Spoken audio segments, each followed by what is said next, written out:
नमस्कार आणि सर्वांचं मी मनापासून स्वागत करते. आजपासून आपण एका नवीन चॅप्टरला सुरुवात करणार आहे. नवीन विषयाला सुरुवात करणार आहे. तर खालील गिब्रन म्हणून एक लेखक आहे. त्यांचं खूप सुंदर हे गाजलेलं पुस्तक आहे. द प्रॉफिट म्हणजे आत्मप्रवास. म्हणजे आपला ह्या धर्तीवरचा आल्यानंतरचा हा प्रवास कसा असावा आणि काय प्रवास आहे, जसं आपण इतके विषय घेतले, त्या सर्व विषयातून आपण तेच शिकतोय. पृथ्वीवरचा प्रवासच आहे. स्वतःचा शोध घेणं हेच सांगते. पण आता हा त्याच्यामध्ये आणखी सुंदर डिटेल असा विषय आहे. आणि ह्या लेखकाने लिहिलेले पुस्तक आहे, त्याच्यावर आपला आधारित हा आता 6 दिवसाचा प्रोग्राम राहणार आहे. तर नक्की सगळ्यांनी अगदी लास्ट पर्यंत करा आणि समजून घेत चला, की बघा एक पुस्तक लिहायला लोकांना वर्षानुवर्ष जातात. त्यांचे आयुष्य चाललं जातं. आयुष्याचा अनुभव असतो. आणि आपल्याला काही मिनिटातच, काही तासात किंवा काही दिवसात ते अनुभव सहजपणे मिळतात. तर आपण त्याची कदर केली पाहिजे, है ना? तर खरंच तुम्ही अगदी मन लावून ऐका आणि नोट्स पण बघा, लिहा तुम्हाला काय आवडलेलं आहे आणि त्याच्यावर म्हणजे अ, अनुभव घ्या आणि ॲक्शन्स करा. नुसतं कोणी सांगितलं तर त्याचा काही अर्थ नाही. म्हणजे सगळं म्हणजे म्हणजे काय म्हणतात ते गाढवासमोर वाजती गीता आणि कालचा गोंधळ बरा होता. असंच होईल. तर असं करू नका. खरंच मी इतकं म्हणजे मला पण पुस्तक वाचणं, त्याचे नोट्स काढणं म्हणजे मला वेळ लागला तेवढा. तर कमीत कमी त्या वेळेचं थोडंसं तुम्ही किंमत तरी करा. है ना? कमीत कमी स्वतःच दुसऱ्यांचं लाईफ बदलवायची गरज नाही. जे आपलं ऐकतात त्यांना आपण जसं तुम्ही माझं ऐकताय, तर मी तुमच्या समोर सांगण्याची हिंमत ठेवते. दुसऱ्यांना सांगायची मग ते तुमचं पोटचं बाळ असेल तरी सांगायची गरज आहे. ते त्यांची वेळ आली की ते करतात बरोबर सगळे. ठीक आहे? तर चला आपण अभ्यास मात्र बरोबर रोज करायचो. तर परत एकदा सर्वांना नमस्कार करते आहे. आणि आज आपण खूप अतिशय म्हणजे हा कोमल आणि गहन असा विषय आहे. आणि हा प्रवास पण खूप सुंदर आहे. प्रेमाचा प्रवास म्हटलं तरी चालेल. म्हणजे हा प्रवास अगदी संवेदना, आपल्या अंतरात्म्याचं शुद्धीकरण आणि पूर्ण स्वरूप बदलण्याचा असा हा प्रवास आहे. तर इथे कधी-कधी तुम्हाला हसू येईल काही वेळेस, काही वेळेस तुमच्या जखमा काही उघडू शकतात किंवा तुम्हाला आयुष्यात काहीतरी एक नवीन प्रकाश म्हणजे उमगेल, की "अरे च्या असं पण आहे का?" म्हणजे अशा पद्धतीने म्हणतो ना आपण दिमाग की बत्ती खुल गई. अरे हां, अरे माझ्या डोक्यात प्रकाश पडला एकदम. म्हणजेच काय, की एखादी गोष्ट आपल्याला खुलून समजली, की आणि ते आपण रोज हे होत होतं. असं काही नाही की नवीन होतं. पण त्याला वेगळ्या दृष्टीने जेव्हा पाहिलं, तर आपल्या आयुष्यामध्ये वेगळंच काहीतरी प्रकाश खुलतो. तर अशा पद्धतीने आपण हा विषय अगदी प्रामाणिकपणे स्वतःच्या अंतर्मनाला आपण प्रेमाने ऐकूया. स्वतःच्या हृदयाशी आपण आणखी प्रेमाने, प्रामाणिकपणे आणि प्रेमाने भेटूया. ठीक आहे? तर चला सुरुवात करूया. 5 पॉइंट्स मी सांगते तुम्हाला नेहमीप्रमाणे. तर आजचा पहिला पॉइंट आहे, की प्रेम. प्रेम म्हणजे काय? आपण म्हणतो बस आय लव्ह यू किंवा माझं खूप प्रेम आहे, हे आहे, ते आहे. तर आहे काय हे प्रेम? त्याचा सार काय आहे आणि याचा खोल अर्थ काय ते मी सांगते. तर प्रेम म्हणजे फक्त आनंद देणं नाहीये. तर ही एक प्रक्रिया आहे. म्हणजे हे अर्पण करण्याची प्रक्रिया आहे. म्हणजे स्वतःचा एक तुकडा दुसऱ्यांसाठी, इतरांसाठी देणं. स्वतःचा एक तुकडा म्हणजे आज जसं आपण एनर्जीच्या फील्डमधले आहोत. तर एनर्जी पण मी माझी दुसऱ्यांना देते. म्हणजेच मी अर्पण करते. अर्पण करते म्हणजेच मी माझं प्रेम दर्शन करते. तर प्रेम म्हणजे हे तांब्याचं म्हणजे काय म्हणजे असं काही नात्याचं हे नाहीये, असं बंधन नाहीये, की नाही, नाही नातं असेल तिथेच द्यायचं. आपलं असेल तरच द्यायचं. नाही, हे मुक्त आहे. आणि जिथे देणाऱ्याचे दिल्यावर म्हणजे दिल्यानंतर जो देतो, त्याला अपेक्षाही नसते, की मला वापस मिळावं. म्हणजे हे काही असं बांधलेलं नातं नाहीये प्रेम म्हणजे. प्रेम म्हणजे शुद्धीकरण असतं. जे आपल्या स्वतःचंही शुद्धीकरण होतं आणि दुसऱ्यांचंही करतो. जेव्हा प्रेम आपल्याला जखम देतो, तेव्हा आपल्यामध्ये अहंकार आहे, हे लक्षात घ्या. प्रेम नेहमी अहंकाराला म्हणजे काढून टाकतो. म्हणजे काय म्हणतात कातरून टाकतो. अहंकाराला नष्ट करतो प्रेम. प्रेम हा जखम कधी देत नाही. लक्षात ठेवायचं. प्रेम म्हणजे सामना आहे. सामना म्हणजे आपल्या जीवनामध्ये कोणती भीती, असुरक्षितता किंवा ईर्ष्या, राग ह्या ज्या गोष्टी तर त्याच्या सामना करायला शिकवत असतो प्रेम. आणि प्रेम म्हणजे हा परिवर्तनाचा प्रवाह असतो. कधीही तुम्ही कितीही शत्रुत्व व्हा, तिथे जर तुम्ही प्रेमाचा प्रवाह वाढवला, तर तो तुमचा एक परिवर्तन होऊन जातं, की "अरे, तो इतका चांगला कसा काय बोलला? मी तर त्याला इतक्या शिव्या मारून आले, तरी सुद्धा." है ना? पाहिलं, ऐकलं असेल ना? तर प्रेमामध्ये आपण आपले जुनं वागणं किंवा जुना दृष्टिकोन सोडून देतो, पण नव्या पद्धतीने जन्म घेतो. जन्म घेतो म्हणजे नव्या पद्धतीने त्या नात्याला बघायला लागतो. कारण शेवटी आपण ह्युमन बीइंग आहे. जे माझ्याकडनं चूक होऊ शकते, ते त्याच्याकडनं चूक होऊ शकते. आपण म्हणतो असं कधी-कधी, की "मी असते तर मी नाही असं केलं असतं बाबा." हे असं कसं करतात लोकं?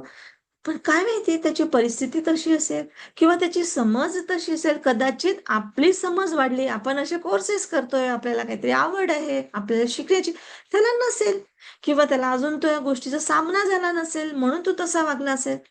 तर ह्या सगळ्या गोष्टीला स्पष्ट करता आलं पाहिजे. म्हणजे आपण आपलं जुनं वागणं, जे काही ईर्ष्या, राग, प्रेम, भीती, जे काही असुरक्षिततेच्यामध्ये आपण वागतो, त्याच्यातून आपण म्हणजे आपला जुने दृष्टिकोन सोडतो आणि नव्याने जन्म घेतो आणि आत्ता वर्तमानात काय झालं? वर्तमानात प्रेम हा सर्वात हाय एनर्जी फ्रिक्वेन्सी आहे. तर हाय एनर्जी फ्रिक्वेन्सीमध्ये कोणालाही राहायला आवडतं. हाय एनर्जी फ्रिक्वेन्सी म्हणजे तुम्ही सगळ्यापेक्षा वरच्या लेव्हलला असता एकदम. तर ती दृष्टीच वेगळी असते. तुमच्या सहवासात येणारे लोकं पिघलूनच जातात. हे अगदी म्हणजे हा निसर्गाचा कर्मफळ असतो बरं का. तर जसं नदी असते सगळ्या अडथळ्यांना स्पर्श करून पुढे जाते, तसंच म्हणजे ती प्रेमाची वाहतूकच म्हटलं तरी चालेल, है ना. ती म्हणजे काही टिकवून ठेवत नाही. एक आपलं अस्तित्वही ठेवत नाही. शेवटी तर ती समुद्रामध्ये एकरूप होऊन जाते. सगळं नाव-गाव सगळं विसरून म्हणजे एक होऊन जाते. खारं पाणी होऊन जाते ते, है ना. तर तसंच हा प्रवाहाच्या रूपात पण आपलं जीवन अशाच प्रवाहाच्या रूपात आपलं पण जीवन चालत राहतं, प्रेमाच्या रूपात. दुसरा पॉइंट आहे प्रेमाचा अनुभव. पहिला पॉइंट काय होतं? प्रेम म्हणजे काय? याचा आपण सार सांगितला आणि याचा अर्थ सांगितला. आता दुसरा पॉइंट आहे प्रेमाचा अनुभव होतो. प्रेमाचा अनुभव म्हणजे प्रत्यक्ष जीवनामध्ये आपल्या काय भावना आणि कसे नमुने मी तुम्हाला एक सांगते म्हणजे त्याच्यामध्ये, की प्रेम जेव्हा आपण अनुभवतो, प्रत्येकाच्या लक्षात असेल कोणाला नवरा-बायकोमध्ये प्रेम असतं, कोणाला आई-वडिलांमध्ये असतं, कोणाला बाळामध्ये असतं. तर कधी-कधी अननोन पर्सनला एखाद्या वेळेस बघितल्याबरोबर प्रेमात पडतो आपण. काही लेन-देन, घेणं नाही, काही नाही. आणि एखाद्या संतांच्या प्रेमात पडतो, एखादा हिरो-हिरोईनच्या प्रेमात पडतो. हे काही पण म्हणजे त्याला काही बंधनच नसतं प्रेम म्हटलं तर. तर प्रेम आपल्याला इतकं हलकं वाटतं, की जसं पंख त्याला असलं तर म्हणजे असं हलका अगदी म्हणजे उडतो आहे असंही वाटतं. पण तोच प्रेम कधी-कधी इतका वेदनादायी ठरतो, की पार आपण बुडून जातो त्याच्यामध्ये. हे दोन्ही अनुभव प्रेमाचेच आहेत. म्हणजे कोणीतरी आपल्याला मिळालं, तर त्यावेळेस असं वाटतं, की सारे जहाँ से अच्छा म्हणजे बस माझंच आहे. मीच आहे जिकडे-तिकडे. पण कधी-कधी आपल्याला त्याचे अनुभव वाईट आले किंवा सोडून गेले किंवा काही झालं, तर मग तेवढंच दुःख पण होतं, वेदनादायी पण त्या प्रेमामुळेच असतं. ते प्रेमाचे 2 भाग आहेत. पहिला स्पर्श म्हणजे जो नवीन पहिला ओळख होतो म्हणा, जसं संबंध नवीन उगवतात, तर तो आनंद देणाराही असतो, पण असुरक्षितही असतो. कारण मी माझ्याकडून प्रेम करते, तू समोरून मिळेल की नाही माहिती नाही. बरं प्रेमच मिळेल माहिती नाही, नफरतही मिळू शकते किंवा हिडीस-फिडीस हे काहीही होऊ शकते. म्हणजे असुरक्षितताही आहे प्रेमामध्ये, पहिल्या स्पर्शामध्ये. पण दुसऱ्या ह्याच्यामध्ये म्हणजे खोल जाणारं म्हणजे प्रेम जे असतं, ते स्वतः आपण स्वतःला त्याच्यामध्ये उघडतो. उघडतो म्हणजे ओपन अप करतो. म्हणजे मिळालं तर गोड, पण हरवलं तर वेदना होतं. हे मात्र जरूर म्हणजे त्याच्यातल्या भावना अशा हे होतात, की आपल्याला मिळालं तर वॉव! म्हणजे खूप खुश. ते दिवस तर असे छान जातात, की काय सांगू.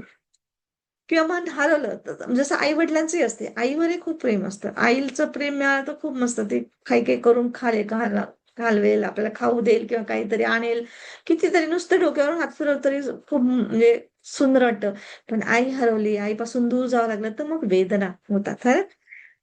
त्याच्यानंतरचं अजून डीप म्हणजे एक आहे समजुतीची मेहनत असते त्याच्यामध्ये. म्हणजे प्रेमाची खरी कारागिरी म्हणजे समजूत घडवण्याची क्षमता, समजून घेण्याची स्वतःला आणि इतरांना पण. पण ह्या गोष्टीमध्ये मात्र मेहनत लागते. तुम्हाला मेहनत म्हणजे जाणून-बुजून करावं लागतं. कारण तुम्हाला प्रेमामध्ये समजून घेण्याची क्षमता वाढवावी लागते.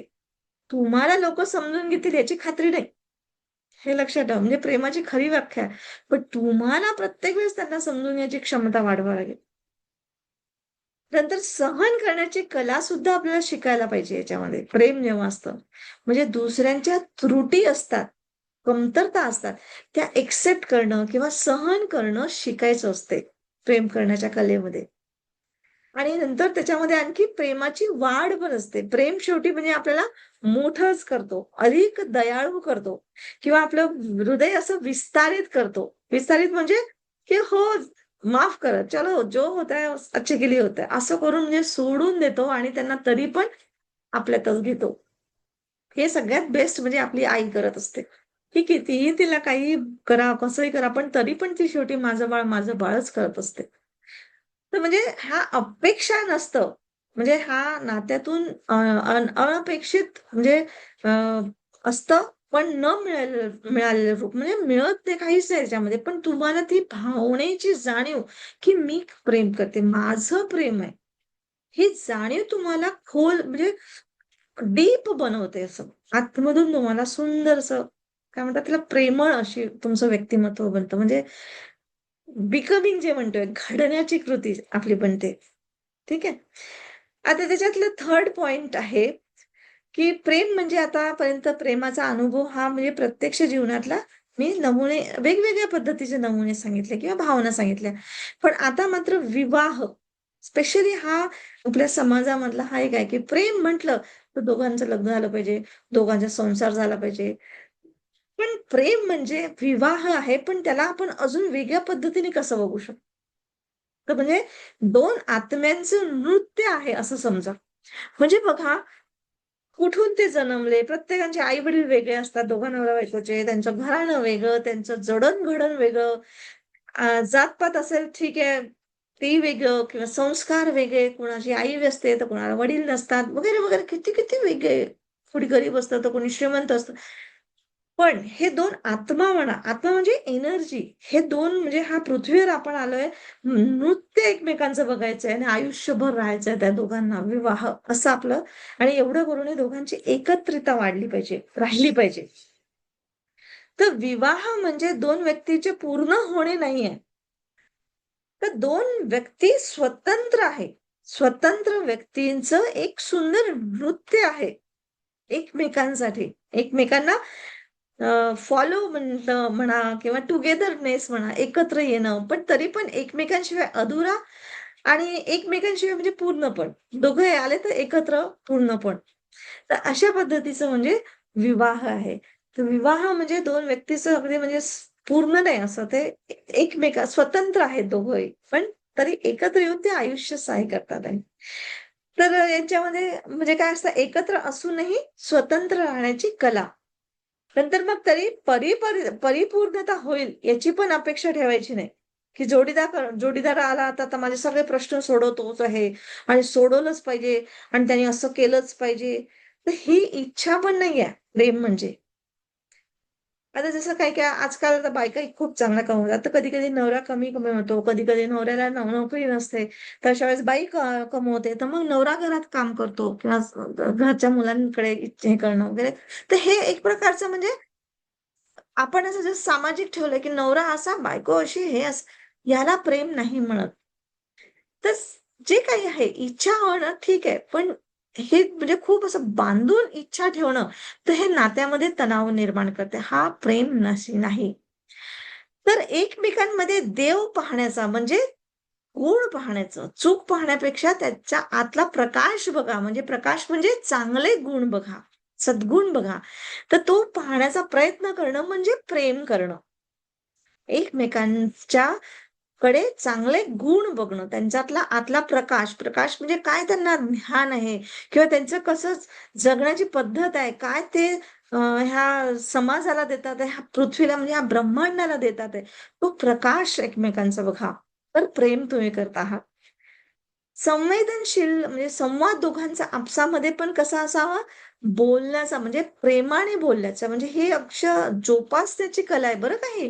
म्हणजे संवाद जो करताय तुम्ही मन उघडून करा, पण एकमेकांना टीज करण्यापेक्षा किंवा एकमेकांना टोचून बोलण्यापेक्षा, चुका काढण्यापेक्षा संवेदनशील पद्धतीने करायचंय. संवेदनशील म्हणजे की हृदयाला भेटतील असे शब्द, है ना?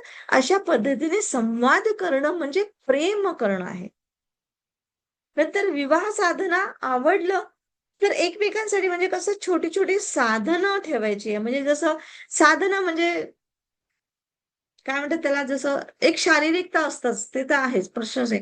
पण तरी पण जसं आपण एकमेकांना काहीतरी आठवणीला गिफ्ट देतो, एकमेकांना मी आजही म्हणजे पत्र, मी माझ्या नवऱ्याला लिहिलेलं पत्र, माझ्या नवऱ्याने लिहिलेलं पत्र आजही ते नाहीयेत. म्हणजे आता 18-19 वर्ष झाले ते गेले. आजही त्यांचं पत्र आहे. आणि आजही मला म्हणजे ते इतकं असं वाटतं ते वाचलं की इतकं सुंदर, की अजूनही म्हणजे त्या एनर्जीमध्ये ते आहेत आणि त्या एनर्जीमध्ये मी आहे. है ना? म्हणजे एकमेकांना अशी शांत भेट किंवा मग सोबत नाही काही तर कमीत कमी ध्यान करणं, एकमेकांना आशीर्वादाचे हे शब्द देणं. नेमकं आपण ह्या गोष्टी वेगळ्या करतो, की त्याने असं केलं नाही, मी इतकं प्रेम करते त्याच्यावर, पण हा असाच आहे, तसाच आहे, तसाच आहे. आजकाल तर खूप म्हणजे नवरा-बायकोंचं हे भांडण असतं. तर हे असं ह्याला प्रेम म्हणत नाही. हे लक्षात ठेवा. ठीक आहे? तर जसं हे असं आहे, समजा जसं वृक्ष 2 जवळ-जवळ झाडं लागतात. आतून त्यांचे मुळं एकरूप होऊन जातात. पाहिलं असेल तुम्ही जसे मोठे-मोठे झाडं आहेत ना, आतून त्यांचे वृक्ष रूट एक होऊन जातात. एकात एक मिळून जातात. पण तरी पण वरती झाड जर ॲपलचं असेल आणि एक आंब्याचं असेल, तर आंब्याच्या झाडाला आंबच लागतात आणि ॲपलच्या झाडाला ॲपलच लागतात. सेम तसंच आहे नवरा-बायकोचं सुद्धा. त्यांचे रूट्स एक होऊन जातात जमिनीच्या खाली. सगळं काही त्यांचं आहे. पण वरती तरी सुद्धा तो एक कुठेतरी स्वावलंबन आहे आणि ते स्वावलंबन देणं आणि स्वीकारणं म्हणजे प्रेम आहे. तर बघा किती सुंदर व्याख्या आहे प्रेमाची. आता चौथा पॉइंट आहे, प्रेमातील अडथळे काय आहेत?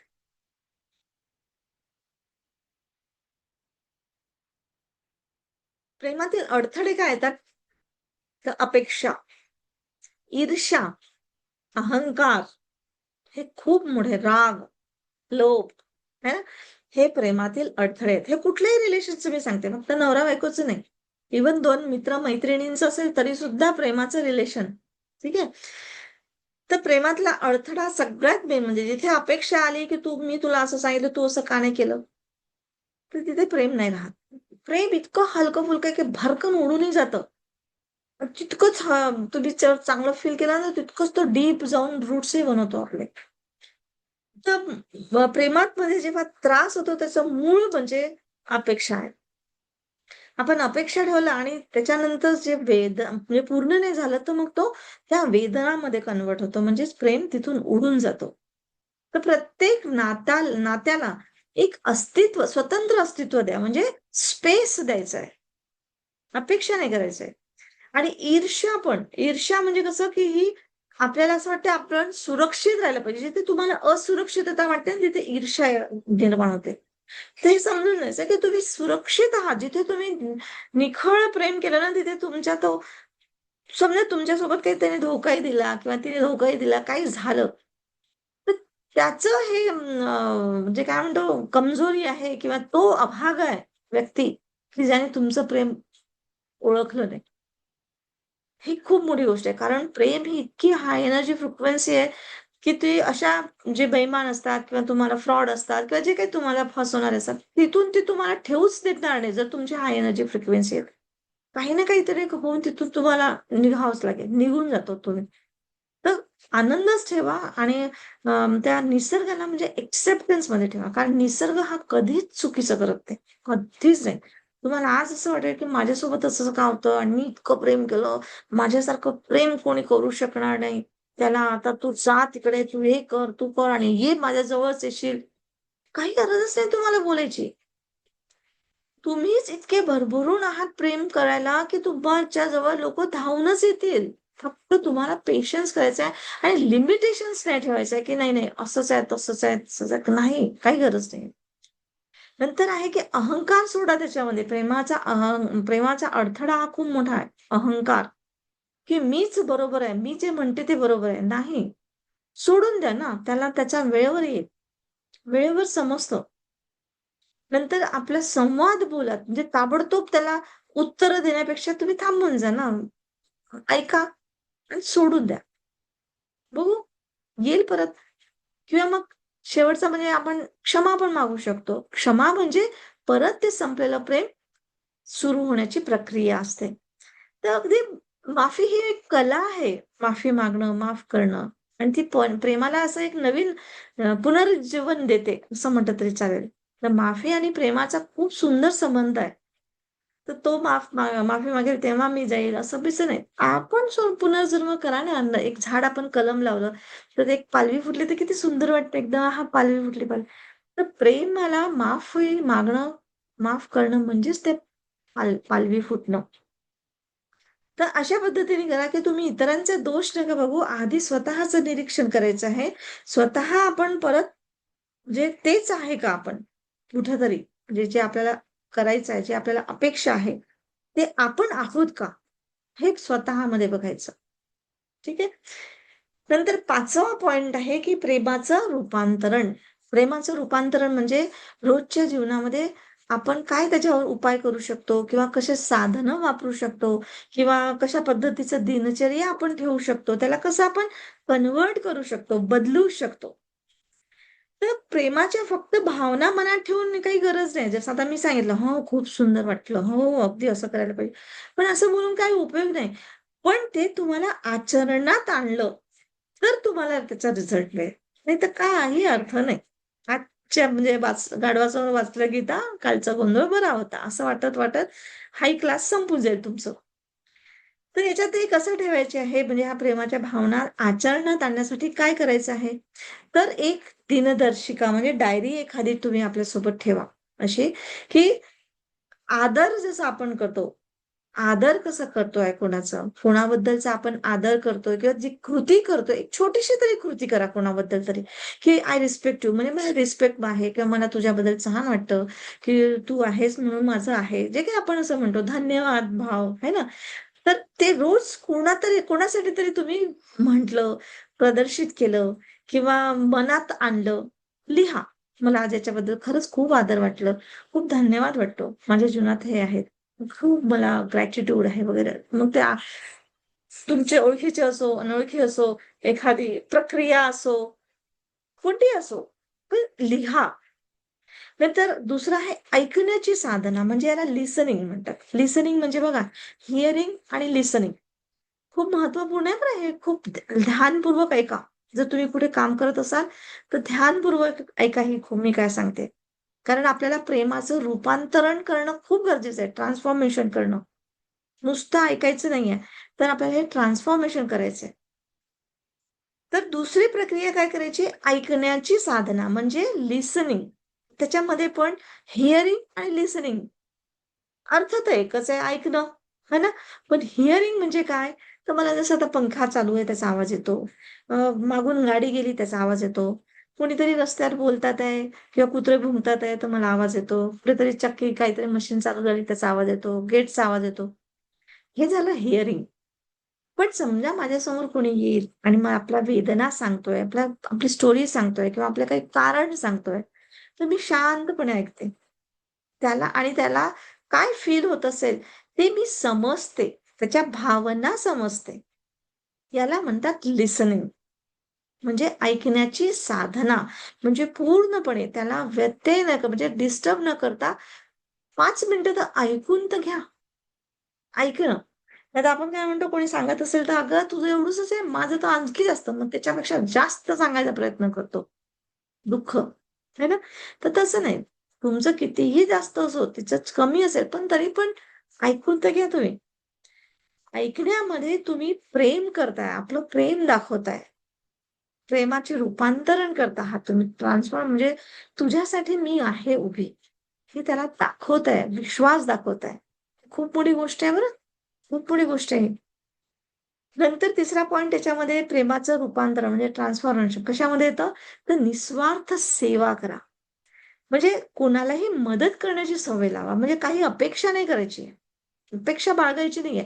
पण मदत करायची आणि नेकी कर दर्या में डाल. याचा काय रिझल्ट येईल, काय नाही, तुम्हाला हिशोब ठेवायची काही गरज नाही. तो बरोबर हिशोब ठेवतोय. तुम्ही विसरून जाताय तुम्ही काय केलंय. पण तो हिशोब बरोबर ठेवतो. त्याच्या जागी चूक नाही. आणि ते खरं प्रेम असते.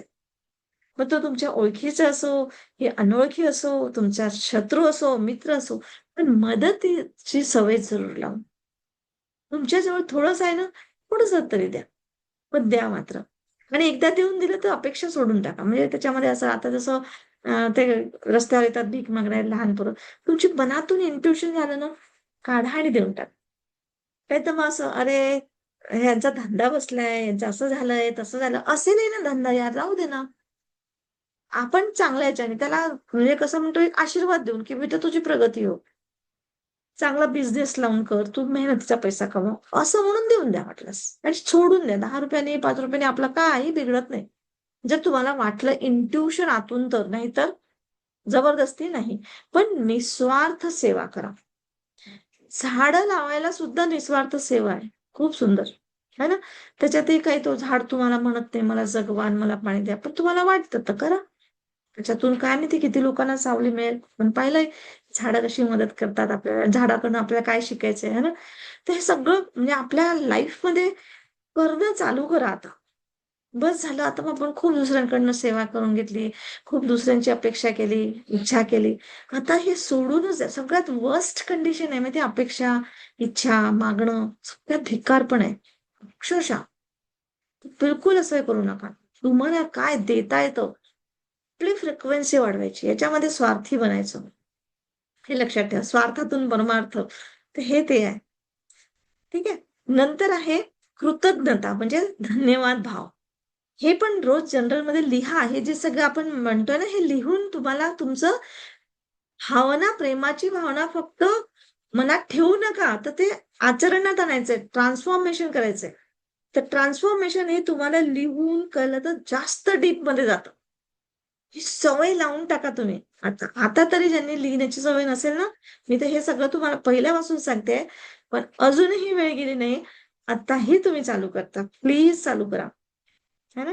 तर कृतज्ञता लेखन रोज लिहत चला, की कृतज्ञता म्हणजे काय? तुम्हाला काय आवडतं? आता आपण याच्यामध्ये थोडंसं आणखी डीपमध्ये घेऊच वाटल्यास. तर जे काही तुम्हाला व्यक्ती, वस्तू किंवा कोणत्याही काही गोष्टी आवडल्या, एखाद्या वेळेस परिस्थिती आवडून जाते. एखाद्या वेळेस आपण कोणत्या प्रोग्राममध्ये गेलो तर खूप चांगले वाटतात आणि मस्ती तर तेव्हाही भगवंताला म्हणजे निसर्गाला धन्यवाद द्यायचं, की इतकी सुंदर मला आज परिस्थिती दिली किंवा तिथून जाऊन नाचायला खूप आवडलं, ते खायला आवडलं, ते हे झालं वगैरे, वगैरे. मग अशी नजरच बदलून जाते म्हणजे आणि असं आतून असं थंड असं सुंदर वाटतं ना, की राग म्हणजे असं आणि आले तरी तो टेम्पररी किंवा त्याचे उद्देश काय असेल तर ठीक आहे, ओके. काही-काही वेळेस आता मी हे नाही म्हणत आहे आपण एकदम संतच बना नाहीतर मी केला. असं नाही काही-काही वेळेस राग पण ही शक्ती आहे. तर कधी-कधी काय जसं प्रस्तुत करावी लागते, है ना? पण कोणाचं वाईट करण्यासाठी आपण नाही राग करत कधी. ही गोष्ट लक्षात ठेवा. आणि शेवटचं म्हणजे ध्यान. एकत्र सगळे केलं जसं आता आपण मी जे हे तुम्हाला चालू केलं, तर हे कशासाठी आहे? हे ह्याच गोष्टीसाठी आहे, की मला समजलं तुम्हाला पण समजो, अजून लोकांना समजो, अजून लोकांना समजो. तर आपण एकत्र जेव्हा केलं, जसं तुमच्या फॅमिलीमध्येच तुम्ही केलं, तरी सुद्धा छान वाटेल. तर कारण हे आपल्या नात्यातलं ज्योत असते ती कायम ठेवत असते, म्हणजे पेटत असते. आपण एकमेकांच्या एनर्जीज ट्रान्सफॉर्म करत असतो. एकमेकांना आशीर्वाद देत असतो. जसं आज आम्ही भारतीच्या मुलाला पण आम्ही रेकी दिली, तर मी मुद्दाम त्यांना पण मी बोलवलं, की तुम्ही पण या. मलाच फक्त द्यायला नाही लावायचं. कारण आई आहे. नॅचरली आई म्हणजे मी तर दूरचीच झाली. पण आईची भावना एक वेगळीच राहील. माझ्यापेक्षा पॉवरफुल त्यांची राहील. पण त्यांचा विश्वास माझ्यावर जास्त. म्हटलं, "चल मी पण देते काही प्रॉब्लेम नाहीये." है ना? तर आपल्याला ते असं म्हणजे ध्यान असं एकत्र करणं हे खूप सुंदर असतं. हे नेहमी आपल्या प्रेमामध्ये रूपांतर म्हणजे ट्रान्सफॉर्मेशनचं हे असतं. तर अशा पद्धतीचे आपले हे 5 पॉइंट आपल्याला प्रेमाचं ऐकून म्हणजे आचरणात आणायचं आहे. प्रेम म्हणजे काय? म्हणजे त्याला खोल अर्थ, डीप अर्थ त्याचं आपल्याला समजून घ्यायचा आहे. हा देण्याचा प्रकार आहे, मागण्याचं नाही आहे. हे भिकारी पण नाही आहे. तर हे श्रीमंती पण आहे. जो प्रेम देतो तो अपेक्षा नाही, काही नाही, काही नाही. ठीक आहे. नंतर प्रेमाचा अनुभव म्हणजे त्याच्यातलं काय भावना काय आहेत ते घ्यायचं आहे. तर म्हणजे याच्यातही अपेक्षा नाहीये. म्हणजे सहन करण्याची ताकद पाहिजे आपल्याला, समजुतीची पाहिजे आणि आपण स्वतःला उघडतो म्हणजे आपल्याला आतलं आपलं मिळालं ते म्हणजे याच्यामध्ये मिळतं ते गोड असतं. म्हणजे त्या काही भावना मिळतात त्याच खूप सुंदर जेव्हा आपण स्वतःला उघडतो. म्हणजे दुसऱ्यांना ओपन करतो म्हणजे सगळ्यांना आपल्यात घेतो. तर त्या तिथे वेदना हरवतात. पण गोडवा वाढतो आणि सहन करण्याची शक्ती, प्रेमात वाढ होते. आता विवाह नंतरचा पॉइंट तो विवाह. विवाह म्हणजे काही एकत्र होणं नाहीये. विवाह म्हणजे बिलकुल अ, एकत्र म्हणजे काय म्हणतात त्याला पारतंत्र्य होऊन जातं. तर नाही, तर ते 2 स्वतंत्र आत्मे असतात. पण ते एकमेकांचा डान्स बघायचा असतो. तर ते खूप सुंदर कोमल नृत्य आपण त्याला म्हणू शकतो. ते एकमेकांचा डान्स बघायचा, हा कसा वागतोय, याचा स्वभाव कसा आहे, हा काय करतोय, हे सगळं एक्सेप्टन्समध्ये म्हणजे त्यांना चूक पाहण्यापेक्षा त्यांच्या आतला प्रकाश बघा, संवेदनशील बना. नंतर सांगितलं की याच्यातले अडथळे काय आहेत प्रेमाचे? अपेक्षा, ईर्ष्या, अहंकार, राग, लोभ हे सगळे अडथळे आहेत. तर याला दूर करायचं आहे. बघायचं काय? तर फक्त स्वतःचं निरीक्षण करा आणि दुसऱ्यांना मागायचं तर माफी मागायचं असते. 5वा पॉइंट आहे प्रेमाचं रूपांतरण म्हणजे ट्रान्सफॉर्मेशन करायचं आहे. तर फक्त भावना म्हणून ठेवायचं नाहीये, तर ते आचरणात आणायचं आहे. त्याच्यासाठी काय काय करायचंय दररोजची म्हणजे डायरी लिहायची की कोणाबद्दल तुम्हाला आदर वाटतो त्यांना धन्यवाद बोलणं किंवा आदर व्यक्त करणं, ऐकण्याचे लिसनिंग, निस्वार्थ सेवा करा आणि कृतज्ञता डायरीमध्ये लिहा रोज की तुम्हाला कोणत्या गोष्टीबद्दल कृतज्ञता वाटते आणि ध्यान करा. कारण ध्यान करणं म्हणजे नात्यातली ज्योत आहे असं आहे एक प्रकारचं. समजलं? चला, समजलं कोणाला प्रश्न असतील तर जरूर विचारा. पण आपण आता याच्यात थोडंसं मेडिटेशन करूया. हेच सगळे पॉइंट्स आपण थोडंसं स्वतःला बघून करूया आता. ठीक आहे? आत्मपरीक्षण आहे पूर्ण. बिलकुल दुसऱ्यांना शहाणपण शिकवायचं नाही. मीच फक्त शिकवेन तुम्हाला. कारण तुम्ही माझं ऐकताय. म्हणून. आलं लक्षात? पूर्ण फुल 100% मी असं मी शिकतेय. आणि बघ छोटा बाळ बसलेला आहे सुजाताजवळ तर तो ऐकतोय शहाण्यासारखा तर त्याला शिकवायचं. शिकवायचं म्हणजे तुम्ही तिथे कन्व्हर्सेशन करू शकता मायलेक छानपैकी कारण तो ऐकतोय. हं? तर चला मी शेअर करते म्युझिक.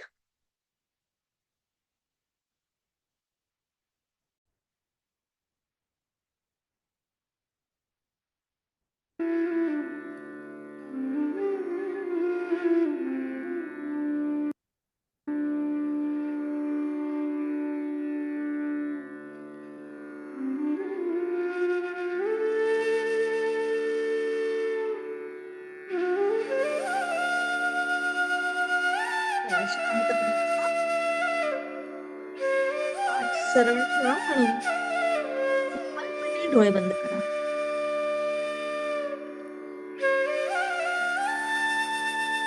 दीर्घ आणि खोल श्वास घ्या आणि हळूच बाहेर सोडा.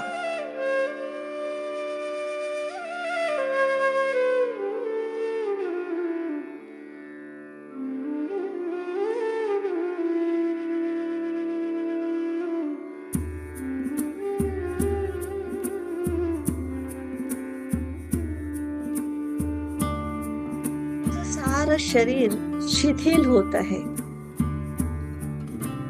अगदी पायाच्या बोटांपासून सुरुवात करा.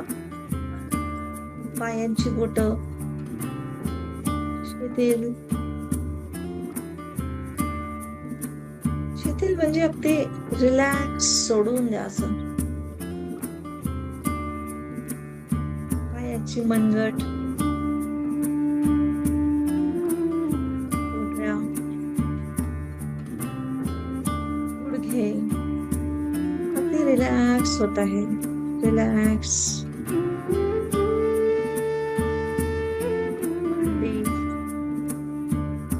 कंबर,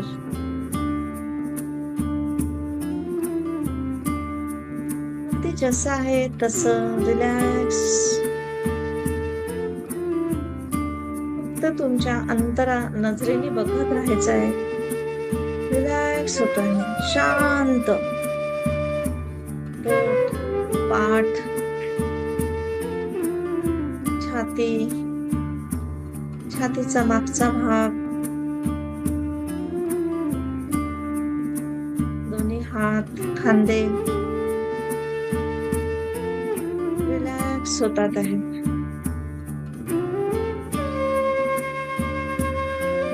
तुमची मान, चेहरा, कान, नाक, डोळे, मागचा भाग आणि पूर्ण सहस्त्रार चक्राचा भाग. कंप्लीट शरीर स्वस्थ, शीतल आणि रिलॅक्स आहे. श्वास येतो आहे, श्वास जातो आहे.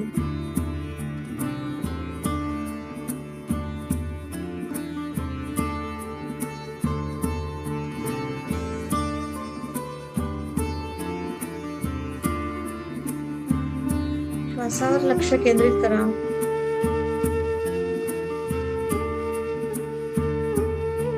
श्वास हळूहळू आत घेत चला, हळूहळू बाहेर सोडत चला.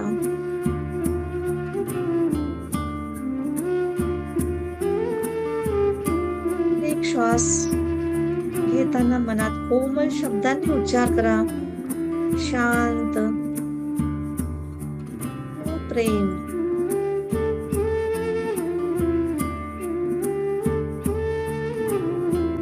श्वास घेताना शांत,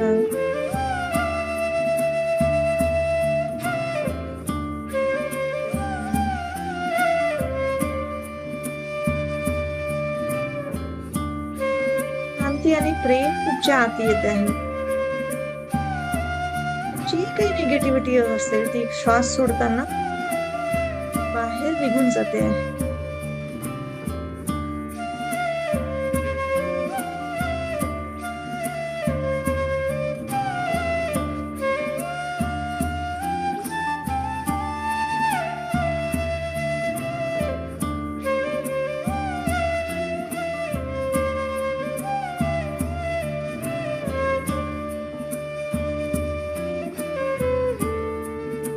तुमचं ध्यान हृदयाच्या मध्यभागी आणा, हार्ट चक्रावर. एक बीजासारखा सुंदर प्रकाश चकाकत आहे, अगदी कोमल सोनेरी रंगाचा.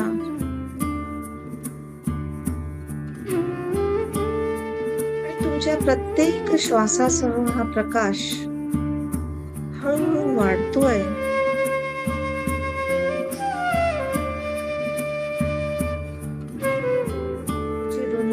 मोठी होत तुमच्या शरीराला पूर्ण वेढून घेतलेला आहे.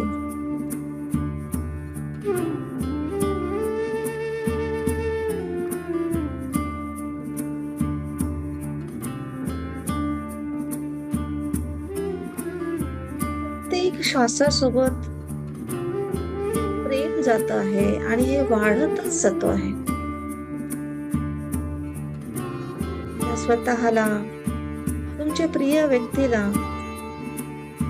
ज्या लोकांना तुम्ही ओळखत नाही पण गरज ज्यांना आहे त्यांना शांतपणे हाच तुमच्या हृदयाच्या प्रकाशातून त्यांच्यापर्यंत पोहोचतो आहे. तो प्रकाश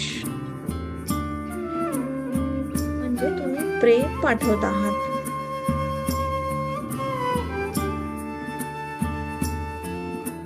स्वतः ओतप्रोत भरलेले आहेत प्रेमाने आणि तुमच्या माध्यमातून अनेकांना पोहोचतंय ते प्रेम.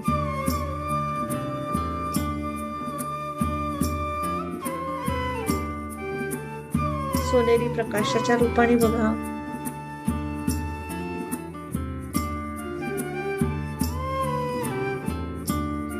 तुमच्या जवळ आलेले प्रत्येक व्यक्ती ते प्रकाशात न्हाऊन निघतोय, प्रेमाच्या प्रकाशात.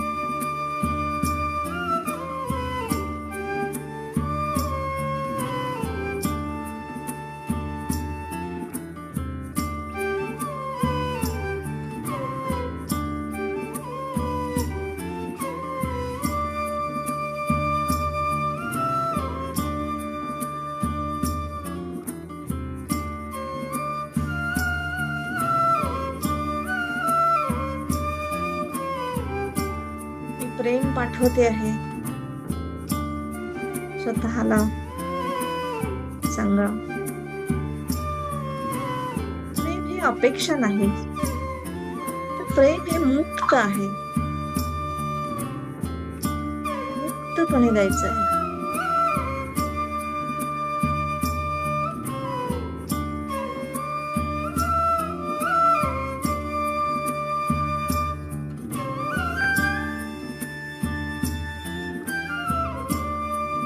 सर्व जीवांना शांती, प्रेम, आरोग्य लाभो.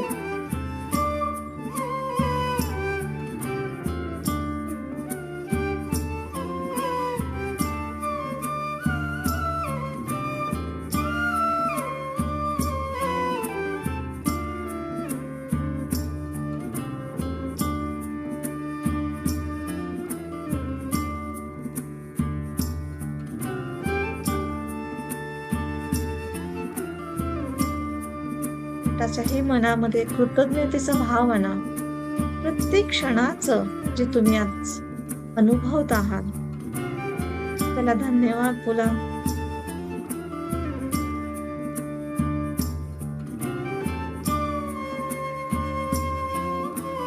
तुमच्यापर्यंत पोहोचायला जे जे निमित्त ठरलं त्या सर्वांना धन्यवाद आणि प्रेम पाठवा.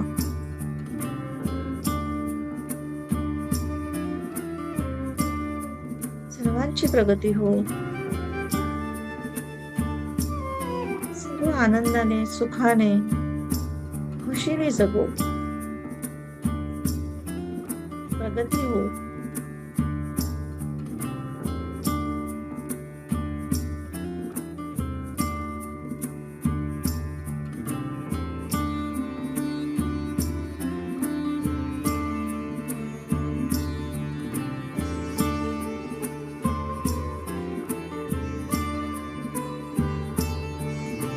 आपले हात हृदयावर ठेवा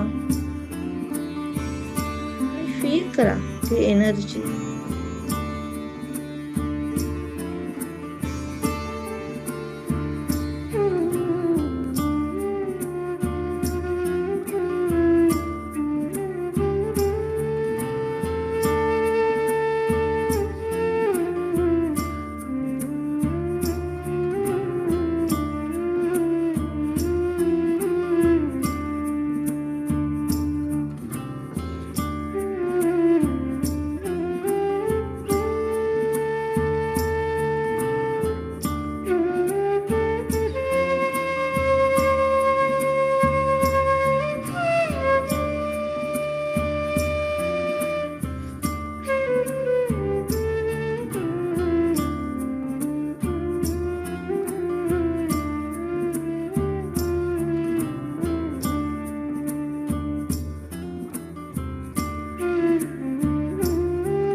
नक्कीच आता वातावरणाप्रती जागृत व्हा.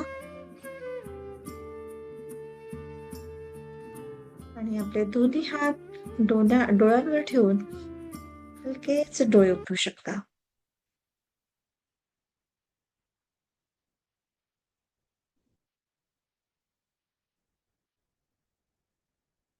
खूप धन्यवाद. Thank you. Thank you very much. Thank you. धन्यवाद मॅम. खूप चांगलं म्युझिक होता. थँक्यू छान. Thank you thank you. तरी पण मी तुम्हाला एक सांगू इच्छिते की प्रेमाचे मार्ग हे कधीच सपाट नसतात. तर ती दुःखाची दरी तर पार करावीच लागते, जेव्हा प्रेम इतकं सोपं पण नाहीये म्हणायला, है ना? कारण प्रेम तसं आकाशात उडायला शिकवतो, पण लक्षात ठेवा की आपण प्रेम मनाने किंवा समजुतीने किंवा सेवेतूनच जगतो. आणि म्हणजे कसं की जे आज हा तर हा दिवस प्रेमाने भरून टाका. ठीक आहे. येस. सुजाता. सुजाता मॅम बोलतात आहे. येस सुजाता. येस मॅम, मी बोलत आहे. अरे वा, बोला बोला. मी एक मिनिट. मॅम हा हा बोला बोला. मॅम मी ते शिकवलं होतं ना की धन्यवाद करायचं, ते हा मी gratitude जो है ना दर रात्री म्हणतो. यानी जो है ना वो बॉडी को जो थैंक यू करना है ना वो मैं रोज बोलता हूँ. क्या तो बात है. कितना कितना टाइम लगेगा? इसमें तो मैं एक एक हाँ मिनिट बोलो. मिनिट एक हाँ एक बोला बोला. मिनट. हो बोला बोला. बोल बेटा बोल. Yes ma'am. उसके लिए सबसे पहले अपनी आंखें क्लोज करनी है और ऐसे हाथ जोड़ने हैं. अच्छा सबको, हाँ सब जन करो.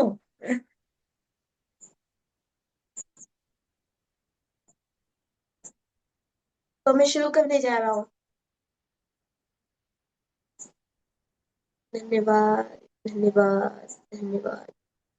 मेरे स्वस्थ शरीर के लिए धन्यवाद धन्यवाद धन्यवाद.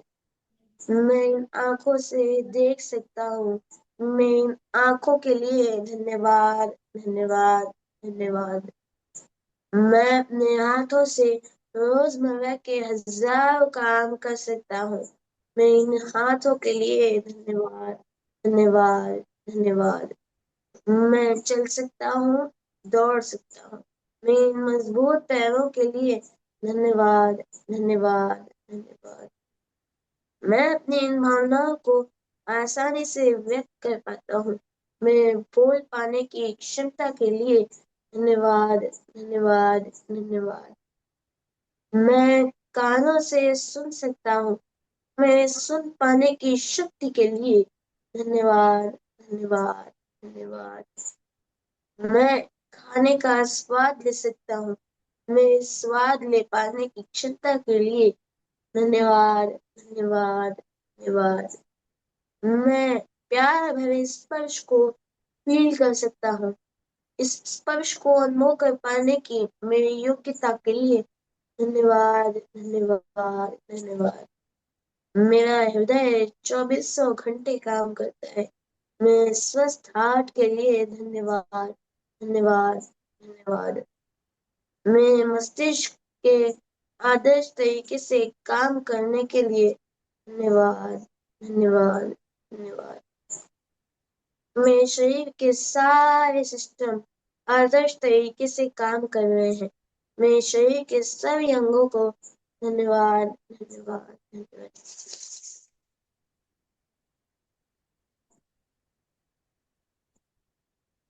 Thank you ma'am. Thank you thank you thank you very much. खूप सुंदर. थँक्यू थँक्यू थँक्यू खूप सुंदर. वेलकम. थँक्यू.